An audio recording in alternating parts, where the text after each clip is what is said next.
ভারত পাকিস্তান সীমান্তে আগুন জ্বলছে উত্তেজনার। যুদ্ধোন্মুখ সেই বারুদের গন্ধ এবার ছুঁয়ে গেল ক্রীড়াঙ্গন, আর সেই ধাক্কা এসে পড়েছে ঢাকাতেও। টাইমস অফ ইন্ডিয়ার এক প্রতিবেদন জানাচ্ছে, ভারতীয় ক্রিকেট দল আগস্টে নির্ধারিত বাংলাদেশ সফর বাতিলের পথে।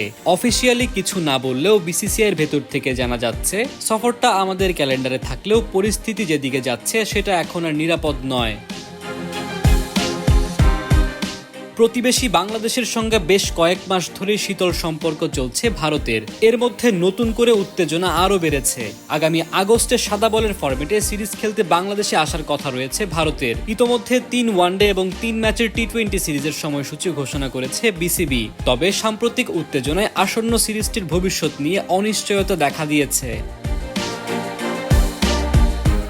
টাইমস অফ ইন্ডিয়ার দাবি, শুধু ভারত পাকিস্তান সম্পর্ক নয়, বাংলাদেশের অভ্যন্তরে ভারত বিরোধী কিছু কর্মকাণ্ড উদ্বেগের কারণ হয়ে উঠেছে। বিসিসিআই বলছে, বাংলাদেশের অবসরপ্রাপ্ত major general ALM Fazlur Rahman তার ব্যক্তিগত সামাজিক মাধ্যমে ভারত পাকিস্তান সম্ভাব্য যুদ্ধে বাংলাদেশের অবস্থান নিয়ে মন্তব্য করেছেন। তা নাকি ভারতের বোর্ডের দৃষ্টিতে যথেষ্ট উদ্বেগজনক। তবে বাংলাদেশের পররাষ্ট্র মন্ত্রণালয় তাৎক্ষণিক প্রতিক্রিয়া জানিয়েছে।